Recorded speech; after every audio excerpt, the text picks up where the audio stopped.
back on our show. It's great to have District 25 State Rep Lance Harris with us this morning. We're going to talk about something that's on everybody's mind right now.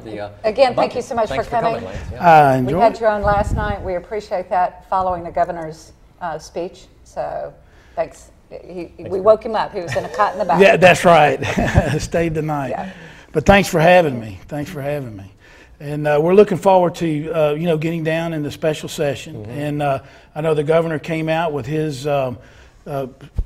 comments last night, and he came out with a call last Friday. Right. But I know that for me personally and the folks in my circle of influence, we want to see some things happen before we look at revenue enhancements. And those things are, we need some assurances on budget controls, cost containment, and assurances that we're going to actually change the structural problems of the Louisiana budget.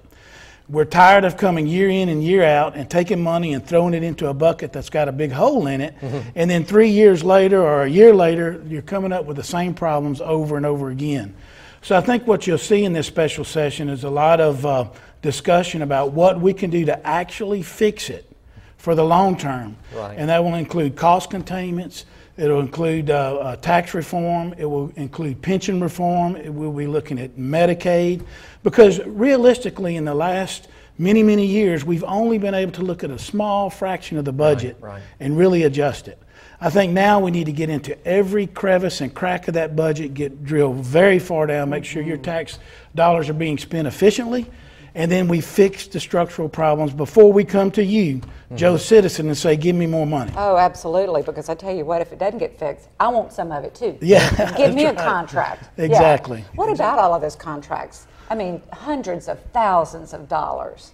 There are many, many contracts, and for many years, the legislature has had a lot of different pieces of legislation that would address some of that. Unfortunately, these past few years, the administration previously they really fought us on some of that. But I think you'll see in this special section, because item 33 of the call, the governor did put in contracts. So we'll have some legislation that I'm aware of and some resolutions coming probably the first day that will address a lot of that, hopefully open it up to where we can really make sure you're getting the bang for the buck out of those contracts. And if they're not necessary, let's get rid of them and let's save the state some money so you don't have to pay extra taxes. Yeah. Everybody seems to be really focused on this. They know there's a problem and there needs to be some solutions. Oh yeah, look, we've since the call, and before actually, we've been working on this around the clock since the call came out. We're looking at ways. It's a very narrow call. It's mostly about raising $2 billion in taxes, which, by the way, is 20% more than we take in now. So what we've been working on around the clock is to make sure we can find those long-term solutions within this call, and that's what we've been doing. Are both sides of the aisle coming together? There's a lot of common areas. You do have some areas that we may not agree on, but there's a lot of commonality and stuff. Everybody knows it has to be fixed. That's a good start. Right. And so that's part of the process. Just because you disagree with someone doesn't mean you're throwing a roadblock up. That's when you sit down and you talk and you say, work out a compromise. We work out a compromise. Yeah.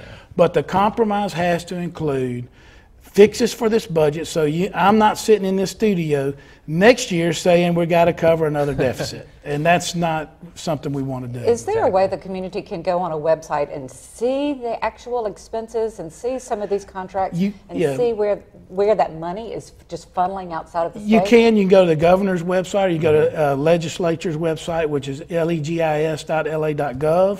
And that'll point you to a lot of different directions. Now, I suspect when we start this week that there'll be a lot more information put out by our fiscal department. And that's where you want to look. House Fiscal Division, FISCAL Division, they will be able to, they have stuff on their website that you can look at that explains all of this. It's a very good tool to use.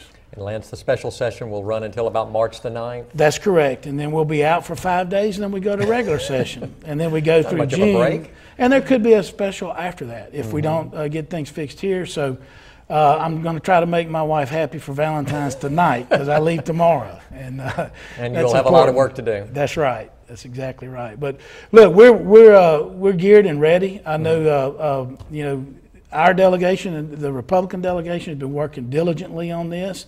We've worked across the aisle with the governor and administration. There's been a lot of communication. And it's really kind of exciting to me because I see it as an opportunity to fix the problems and maybe even get a tax code that's fair, that's low, that's competitive with the rest of the states of the United States, that'll attract residents, that'll attract business. And then we take this opportunity and make something good out of it instead of something bad. It sounds like good news. Mm-hmm. Well, we got to put a good face on it. As my dad said, it takes a lot of fertilizer to grow flowers. Yeah, so maybe we'll get some flowers. We've got a lot of fertilizer, don't we? Yes, that's right. Well, Lance, thanks for coming. Best of luck down in Baton Rouge. Thank you. Appreciate y'all having me. Appreciate you coming. More to come. Craig McCain joins us in just a minute. Stick around.